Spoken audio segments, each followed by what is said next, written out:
उधर तेलंगाना की सईदा फलक ने एशियन कराटे चैंपियनशिप में जीत हासिल करते हुए आलमी सतह पर हिंदुस्तान का नाम रोशन किया है। हैदराबाद की रहने वाली 26 साल सईदा फलक तेलंगाना की पहली खातून है जिन्होंने 22वां इंटरनेशनल लेवल कराटे चैंपियनशिप में मकाम हासिल किया है। इसके अलावा सईदा तकरीबन 20 कौमी सतह की चैंपियनशिप भी फातेह हैं। बता दें कि सईदा हिंदुस्तान की नुमाइंदगी करने वाली सीनियर टाइटल जीतने में भी पहली तेलंगाना खातून हैं। सईदा अभी हैदराबाद की उस्मानिया यूनिवर्सिटी से LLB कर रही हैं। सईदा ने बताया कि उन्होंने अब 17वीं AKF senior Asian karate championship के लिए उनको मुंतखब किया गया है, जो कि कजाकिस्तान में मुनाकिद किया जाएगा, जहां वो हिंदुस्तान की नुमाइंदगी करेंगी। उन्होंने बाकी ख्वातीन के लिए नसीहत की है कि अगर सेल्फ डिफेंस की बुनियादी चीज़ें पढ़ ली जाएँ तो इससे काफ़ी मदद मिलेगी। Karate is not just a sport for girls. If you learn it, you will become strong and confident because you will also know how to defend yourself.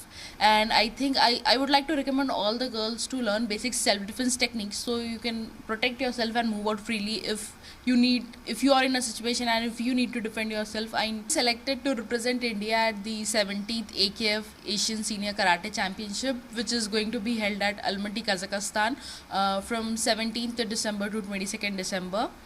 And I'll be representing our country in the above 68 kgs female senior kumite category.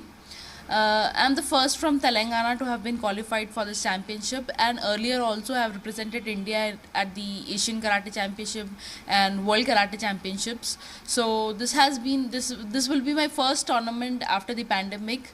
Of course, it has been a long gap for the tournaments, and I was training well, but yeah, when you have a goal that you are going for a championship, you train more. So it will be difficult, but I'll give my best to win a medal for our country at this championship.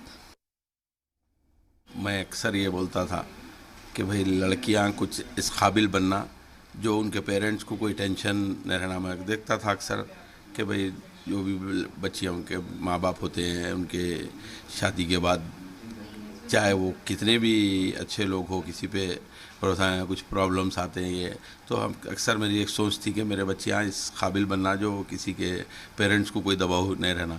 तो अल्लाह का करम है, मेरी एक बेटी MD है, doctor, वो भी, और ये भी कराटे में वर्ल्ड चैम्पियनशिप क्वालिफाई हुई, कंट्री को रिप्रेजेंट करती। 12 साल की उम्र से बहुत मेहनत करती है, और ज़्यादा तो मेरे को इस वजह से खुशी होती है कि मैं अपने बेटियों को इस काबिल बनाया कि वो जिस घर भी जाएंगे, शादी करूँगा तो माँ बाप को टेंशन नहीं रहेगा कि मेरी बच्ची को खुश रखेंगे या नहीं रखेंगे। ऊपर वाले का करम है, मेरे बच्चियाँ खुद सब कर सकते हैं और बहुत खुशी होती है हम लोगों को। मैं परसों ही जिक्र कर रहा था, लोगों के करोड़ों रुपए होते हैं, दौलत होती है, हीरे जवाहरात होते हैं, लेकिन कोई प्रोग्राम में कोई बच्ची के साथ हम जाके बैठते हैं तो जो इज़्ज़त मिलती है वो बहुत बड़ी बात होती है।